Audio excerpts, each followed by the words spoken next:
Hello friends, welcome to our brand new channel. এটা আমাদের চ্যানেলের ফার্স্ট ভিডিও হতে চলেছে। তো চলো, আজকে আমরা যাচ্ছি বাংলা সাহিত্যের অপরাজেয় কথাশিল্পী শরৎচন্দ্র চট্টোপাধ্যায়ের বাসভবনে।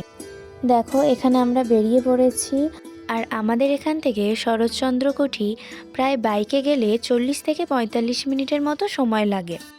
আমরা বেরিয়ে পড়েছিলাম ওই প্রায় 10:30 নাগাদ, আর ওখানে 11টা 10-15 করে পৌঁছে গিয়েছিলাম।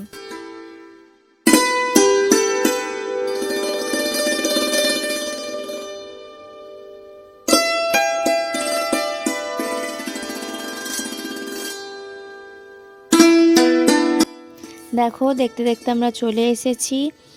আর এখানে তোমরা গাড়ি পার্কিং করতে পারবে। তোমরা যারা 4 চাকা নিয়ে আসতে চাও আসতে পারো, গাড়ি পার্কিং করার কোনো রকম অসুবিধা হবে না। চলো এবার বাড়ির ভিতরে যাওয়া যাক। শরৎচন্দ্র চট্টোপাধ্যায়ের জন্ম হুগলি জেলায় দেবানন্দপুর গ্রামে, কিন্তু তার সাহিত্য জীবনের শেষ 12টি বছর তিনি এখানেই কাটিয়েছিলেন। দেখো, বাড়ির চারিপাশটা কতটা সুন্দর। চলো তোমাদের এবার ঘরগুলো ঘুরে দেখাই। প্রথমেই দেখো, এটা হচ্ছে ওনার লেখার ঘর। এই যে চেয়ারটা দেখছো, এই চেয়ারটায় উনি বসতেন আর ওই টেবিলেই খাতা রাখতেন। আর ওই জানালাটা দিয়ে তখন ওই পাশের নদীটি খুব ভালোভাবে দেখা যেত। আর ওটা দেখো, ওই কাঠের বাক্সটার মধ্যে ওনার জুতো আছে, আর পাশে ওনার লাঠিটা। এই ঘরটিতেই উনি বেশি লেখালেখি করতেন। এটা হচ্ছে ওনার বৈঠকখানা। এখানে নেতাজি সুভাষচন্দ্র বসু, রাসবিহারী বসু, বাঘা যতীন আরও বিভিন্ন গণ্যমান্য ব্যক্তিরা তখন আসতেন। এটা হচ্ছে চিকিৎসার ঘর। উনি বিনে পয়সায় গরিব দুঃখীদের হোমিওপ্যাথি চিকিৎসা করতেন। ওই যে চেয়ারটা রয়েছে, ওতে বসে উনি চিকিৎসা করতেন। আর এই ঘরটায় ঠাকুর আছে, রাধাকৃষ্ণ ঠাকুর। এটি চিত্তরঞ্জন দাশের দেওয়া। চিত্তরঞ্জন দাশ যখন দেশের উদ্দেশ্যে অ্যারেস্ট হয়ে গিয়েছিলেন, ওনাকে দিয়ে গিয়েছিলেন।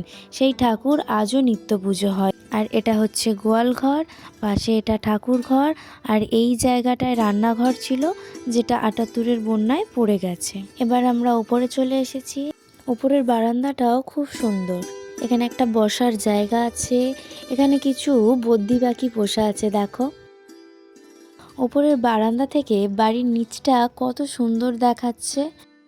আর এটা হলো ওনার শোবার ঘর।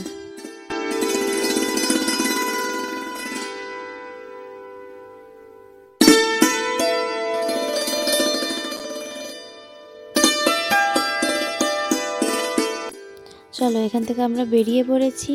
এখান থেকে বেরিয়ে আমরা সেই নদীর ধারে যাচ্ছি। ওনার বাড়ি থেকে একটু গেলেই সেই নদী। দেখো, আমরা এখানে চলে এসেছি। আর এখন যেহেতু শীতকাল, তাই জন্য এখানে অনেক মানুষই পিকনিক করতে এসেছে। এখানে অনেক দোকানদানিও বসে। তোমরাও যদি এরকম রূপনারায়ণ নদীর ধারে বসে পিকনিক করতে চাও, তবে এখানে চলে আসতে পারো। আর চারিদিকের পরিবেশটাও খুবই সুন্দর। আর দেখো, এই সেই রূপনারায়ণ নদী, যেই নদী দেখে শরৎচন্দ্র চট্টোপাধ্যায় নানান গল্পের প্লট সাজাতেন।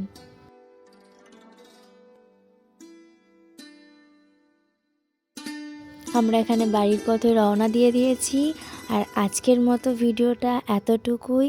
যদি তোমাদের ভিডিওটা ভালো লেগে থাকে, তবে অবশ্যই একটা লাইক, কমেন্ট আর ফলো করে যেও। দেখা হবে নেক্সট কোনো ভিডিওয়। ততক্ষণের জন্য টাটা, বাই।